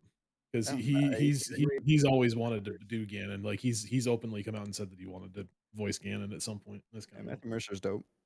It is all speculation at this point. Is it all speculation? Okay. Well, the one thing that's not speculation on it, but I would not be surprised, is the price tag for this game. Anybody want to talk about that one? Go ahead, Enigma. Go ahead. Thanks, Sony. Thanks, Sony. It is a $70 Nintendo game. The first $70 Nintendo game, I believe. That's really odd too, man. I would have thought Nintendo would have been the one that would have hold out. That's really not that odd though. Like, this is their selling fucking game. Like, of course they're gonna boost the fucking price of it. Nintendo, I don't know, man. Nintendo this game is literally a console seller. I'm not denying that, but they've also always pushed back on that kind of stuff. Like they've again, we just talked about their online service. It took them forever to get to a $50 price tag. It was always $20. Like, for the longest time, it was $20. And now it's 50, right? And it's still cheaper than the other two, like Microsoft's and Sony's. Again, I'm telling you, thanks Sony. Thanks Sony. I'm not arguing that point, but I'm just saying that it's a shocker to me that they're. I can just see the anger rising in Bill. I think what's even more he's over there like this. Absolutely molding in my chair. Like Sin's portrait. Yeah. What's even more weird about this too is that they came out and said that this is not the norm. Like this was like a gonna be kind of a one I don't want to say a one-time thing, but they were basically saying like, look, like not all of our games are gonna be $70. It's just weird to me that then why? What I mean, aside from it making it feel like, yeah, we're doing it because this is a console seller. Like we know we can charge out the ass for this. We could probably charge $100 and people will pay for it. Probably. Like, more than likely. I mean, I feel like that's exactly it. They know they can get away with it. Who? Okay, so I'm sorry, Bill, but which company do you think is going to be the first one to up the price to $80? Sony.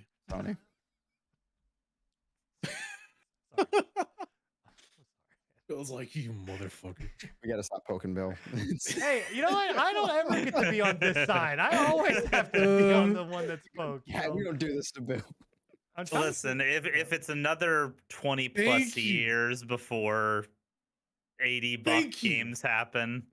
Look at that in chat. Thank you. Look at that. I mean, exactly. Drop the fucking mic. Sony's just keeping on everybody. Realistically, like the Bill has got a very valid point. Is that yes, Sony is the one that did it first. Well, they upped the price, but I mean, it is still like you're talking about when you're looking at inflation in games and things of that nature. Like the price of games, 100%. actually should be quite a bit higher. And when they originally launched, I mean, they were like you're talking like hundreds of dollars for games, way back in the day. I will argue the point that it is fucking stupid that we're more expensive for digital versions of games. Where we're getting rid of no physical at all. And yet the price is staying the fucking same. That doesn't make any sense. That's the only thing for me. It's like I said last week, when I was trying to explain it to Bill while he was raging at me. I do blame Sony, but I also blame the other companies for following. Like it's 100%. Like Xbox could have been like, no, we're not going to do that. Sorry, but they did. Did. And now Nintendo. And now Nintendo did. Yeah. So it's one of those. It's an instance of like the domino effect, right? One of them knocks down the other one knocks down the other. It's going to happen one way or another. Thanks, money. There you go. Hey, goddamn capitalism. Well, there you go. I don't know any questions in chat that popped up or anything again on our Discord, guys. Yeah, we've got a couple of questions over Twitch, I believe. Okay. Well, again, while we're getting those questions lined up, I want to replug, guys. You can go and join our Discord. Yes. Get them in the patch notes. There's placements there for all of our live streams. You want to drop those? Yeah, I got it. Go live, and we'll drop them right here in chat. But for anybody listening after the fact, you can check out the patch notes. They will be there. But you can go and check out what we are playing when we go live, as well ask as questions, suggest topics, everything. Yep. We'll ignore your suggestions because we don't give a shit.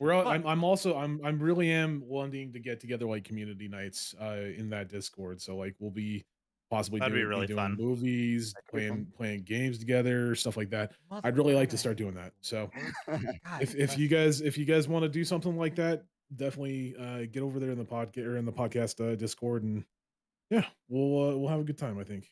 So there you go. Okay, what were the questions? So we had a couple of Chicken Boy questions. One question was, are you all going to get that subscription for the Nintendo thing? I'll start out. No, no, I am not. I second that. No, I don't even have a Switch. I do believe we're going to be getting that, yes, because there's a few games me and Britt both really want to play the Mario and Luigi Superstar Saga. Such a good game. God, it's such a good game. Now I will say that the one thing that Nintendo does do extremely well is family games. Like I will give that to them. Yeah. Like they do. Like there's I think it was Mario. There was like the board game Mario Party. Yeah. my brother, his wife, and his kid had that, and we played it Always at a one good point. time. It was fun. It was a Party good time. Mario I will say it Kart. was a very good time, man. Yeah. Yeah. Hey, look, man, Sorry. Steam does good family games too. Me and my boys play Succubus Trainer The day 22. before? Yeah. Oh. Okay. Awkward. Okay. Yeah. Anyways, Sin, are you getting it, Sid? Yeah. Carry on. So We're just gonna cut that out of post. We're just I would say yes, but that's gonna be a clip because of the Steam Deck, and that now being my primary like handheld console or handheld, I can't. Like hey, by the way, guys, Bill has a Steam Deck too. I do.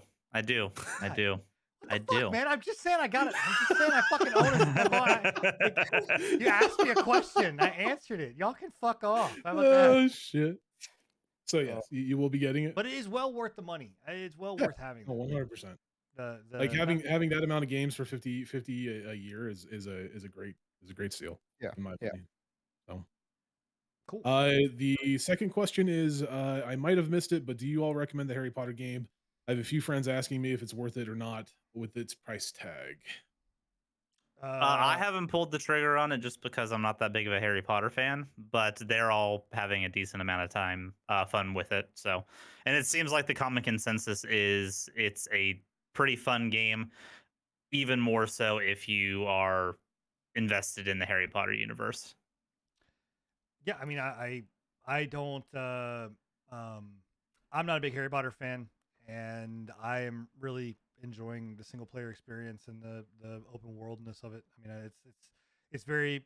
I would say right now there's a lot of games that are coming. Right, like we forgot to hit the quick hits. Yeah. I need to hit real quick. Like the quick hits that we have. Like next week, you're gonna end up having Wild Hearts if you're into like Monster Hunter. We'll be picking that up for sure. Atomic Heart is coming out. Returnal is coming out on PC. You've got Dead Space. So this has been a lot of like games this month, and I would say if you're still looking for a single player experience, it's worth the money. I think you'll get the money out of it that you're looking for. Yeah, I can say that, especially if you come from playing the old Harry Potter games. I think you'll get the same amount of enjoyment as you did those. It's still got all those little features and things that you can play in this one. It's a good one. I definitely enjoy it. So yeah. No, I can definitely third that. I don't know necessarily if the collector's edition is necessarily worth it because you really don't get that much of a head start. That would be the only real reason why I would have bought it, and why I did buy it was because you got the head start. I believe it's out now, right? Is it out? Yeah, it might be. I'm not sure. It's out now. But the collector's edition, maybe not, unless you really, really want those cosmetics. I don't personally think the cosmetics look that great. No. I don't really think that the mount is really worth it either. I mean, it looks cool, but sure. I don't know. I don't think it's worth the money though. Maybe just purchase the base game. But I do think that it's worth the base game price for sure. No, it looks like it unlocks in 12 hours. It unlocks it unlocks tomorrow at 10 noon. Probably. Yeah. All right. Well, there you go. I guess if you want to get that extra 10 hours in, then you can pay the extra money for the collector's edition. I don't think I would do it though. But... Are we through with the quick hits? We have one more question as well. The quick hits are. I mean, we don't have to do the quick hits. It's fine. We also have a question from a nice dog, which is for more pertaining to the people who have played Hogwarts Legacy. And what is your favorite part of the new Hogwarts game? Yeah, Bill, what's your favorite part of what's your favorite part, Bill? You can answer it, Bill, if you want. My favorite part is being alone, not having it. Yeah. Like I said, I'm just not invested enough into. Wow, we got deep on that one. Holy shit, you dug deep on that. You were like being friendless and not having it. How dare you? Bill, you want me to move my picture over to your side so you can use my little rage thing, dude? Man, motherfucker, they are going in on you, God. It's all good. Hey, I didn't say anything. This is all fucking scruffy, bro. It was bound to happen eventually. You've been poking Bill for the last fucking I've been poking days. him for Sony. I didn't say he didn't have friends. Jesus Christ. Oh my God. I love you, Bill. I love you, man. Sorry. Love you guys too. Oh God. Yeah, what's your guys' favorite part of the game? I'll go first. I think. Yeah, go ahead. I was just gonna say probably just the world and just exploring it. I mean, that's my favorite part in a lot of these things. These kind of open world RPGs. Just figuring out all the little puzzles and exploring the world and everything. It's probably the best part for me. Finding all the little secrets, all of it. Give that to me. I'm taking it. Yeah. I mean, I can go with that as well. Like that 100%. It kind of just pushes me back to the old ones where it was like all about exploration. And more so. The puzzles seem extremely difficult in some instances, and they actually require you to kind of like know what the hell you're doing, as well as I think you were doing like a door last night that required you to have like you had prior unlocks. You had to find a first part to it to understand how to do it. Yeah, which is really cool to me. Coming from like the new God of War that kind of just held your hand with all the puzzles, this game definitely does not hold your hand with the puzzles. Yeah, whatsoever. So some of the puzzles are pretty cool too. Yeah, they do. Yeah, they do look really good. I think they did a very, very good job with portraying the different houses. If you know anything about the houses and their common rooms, like they did an extremely good job with making their common rooms what they should be from the books and the lore. The common rooms look great. Down to the them. We have a PlayStation 5 I was about to say down to the entrance. We got a PlayStation 5 in ours. That's just true. Yeah, it's true. Every Ravenclaw gets a free PlayStation 5. I did not see that. I have to check. It's a DLC. You got to pay for it. Yeah, you gotta get that. Yeah. That's what the extra $10 for the cost is. Is that a Magic PlayStation 5? Yeah, it is. Yeah. Yeah. Okay. Thought so. Games on it are only $60 instead of 70. Yeah. It's magical. Yeah. But yeah, no, those two I think I'm the most excited for is the exploration and the puzzle solving. And just seeing how close to the actual book lore it is. So yeah. My favorite part's the IGN review. go read that, and then I'm gonna have to read it, man. And then if you really want to have a spicy night, go get an adult bevy and then go through the comment sections of that IGN review. Oh man, is that a time? You might need to bleach your eyes after that. What about you, Sin? Yeah. Yeah. I mean, I think I go back and forth between two different things. I feel like one is attributed to the actual gameplay, which is the animations and like the way that you cast your spells and like the way that we didn't really hit on it, but like every time I cast my spell, or use my wand or whatever else, like if I'm turned a certain way and like just seeing him like flowingly cast underneath his arm, right, or like cast behind him, or like that like that fluttering motion, they just captured that so well. And I like that it has weight too. Like when you're moving forward and you cast back, your character like almost like throws himself to the side. Right. It's kind of cool. I like the animations for sure. It's very, I don't know, like that again. I reiterate all the stuff that you guys talked about. Like yes, like that the world just sucks you in. And honest to God, what happened was I was like, motherfucker, I want to go to Universal. I want to go to Universal and go grab a butterbeer and be, or whatever else in that, because again, I don't care that much about Harry Potter, but they do such a fucking good job of like just sucking you into that world and having you really good. The outside of that is, dude, I am fucking loving all the drama bullshit that is surrounding this and the amount that this is just hyping this game up and getting more, and the fact that the game is actually good. Like this game is a good game that has got all of this hype behind it, and people, like, whether you like it or not, with all this bullshit, like they're publicizing it, and it's just the icing on the cake that it's a good game.